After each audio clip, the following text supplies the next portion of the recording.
ಇವತ್ತು ಏನು ಉತ್ತರಾಖಂಡದಲ್ಲಿ ಈಗ ಒಂದು 2-3 ದಿನದ ಹಿಂದೆ ಏನು ಉತ್ತರಾಖಂಡ ರಾಜ್ಯದಲ್ಲಿ ನಮ್ಮ ನಾಯಕರಾದ AICCಯ ಅಧ್ಯಕ್ಷರಾದ ಮಲ್ಲಿಕಾರ್ಜುನ್ ಖರ್ಗೆ ಅವರು ಏನು ಸಭೆಯನ್ನು ಉದ್ದೇಶಿಸಿ ಮಾತಾಡಿ ತೆರಳಿದ ನಂತರ BJPಯ ಅಂಗಸಂಸ್ಥೆಗಳಾದ RSS, VHP ಬೇರೆ ಬೇರೆ ಇವರೆಲ್ಲರೂ ಸೇರಿ ಸ್ಥಳನ ಶುದ್ಧೀಕರಣ ಮಾಡುವ ಮುಖಾಂತರ ಇವತ್ತು ಏನು ಒಂದು ಜಾತಿ ಧರ್ಮಗಳ ನಡುವೆ ಇವತ್ತು ದೇಶದಲ್ಲಿ ಜಾತಿ ಧರ್ಮದ ನಡುವೆ ಒಂದು ವಿಷಬೀಜ ಬಿತ್ತುವಂಥದ್ದು, ತಾರತಮ್ಯ ಮಾಡುವಂಥದ್ದು.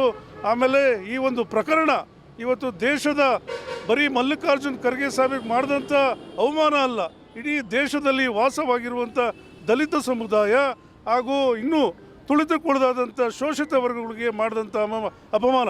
ಹಾಗಾಗಿ ಇದನ್ನು ದೇಶದ ಜನ ಯಾವತ್ತೂ ಕೂಡ ಕ್ಷಮೆನ ಕೊಡಬಾರ್ದು. ಇವತ್ತೆಲ್ಲ BJP ಸರ್ಕಾರ ಬಂದ ನಂತರ ದೇಶದ ಎಲ್ಲ ಸಂಘ ಸಂಸ್ಥೆಗಳು ಅಂಗಸಂಸ್ಥೆಗಳನ್ನು ಕೂಡ ಕಪಿಮುಷ್ಟಿಯಲ್ಲಿ ಇಟ್ಕೊಂಡು ಇವತ್ತು ಅಧಿಕಾರನ ಇವತ್ತು ಮಾಡ್ತಾ ಇದೆ BJP ಸರ್ಕಾರ.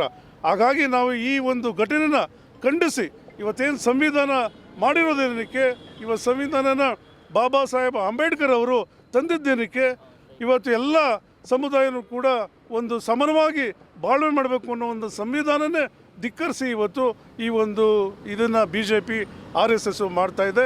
ಹಾಗಾಗಿ RSS ಇವತ್ತು ಪ್ರಿಯಾಂಕ ಖರ್ಗೆ ಸಾಹೇಬರು ನಮ್ಮ ಗೃಹ ಸಚಿವರು ಒತ್ತಾಯ ಮಾಡ್ತಾ ಇದ್ದಾರೆ RSSನ ರದ್ದು ಮಾಡಬೇಕು ಅಂತ. ಅದನ್ನು ಕೂಡ ನಾವು ಕೂಡ ಅವರ ಒಂದು ಬೆಂಬಲಕ್ಕೆ RSS ರದ್ದು ಮಾಡಬೇಕು ಅಂತ ನಾವು ಕೂಡ ಬೆಂಬಲ ಕೊಡ್ತಾ ಈ ಕೂಡಲೇ ಈ ಘಟನೆಯ ನೈತಿಕತೆ ಒತ್ತು ಇದು ಪ್ರಧಾನಮಂತ್ರಿ ನರೇಂದ್ರ ಮೋದಿಯವರು, ಕೇಂದ್ರ ಗೃಹ ಸಚಿವರು ಅಮಿತ್ ಶಾ ಅವರು ರಾಜೀನಾಮೆ ಕೊಡಬೇಕು ಅಂತ ನಾವು ಮಂಡ್ಯ ಜಿಲ್ಲಾ ಕಾಂಗ್ರೆಸ್ ವತಿಯಿಂದ ಒತ್ತಾಯನ ಮಾಡ್ತೀವಿ.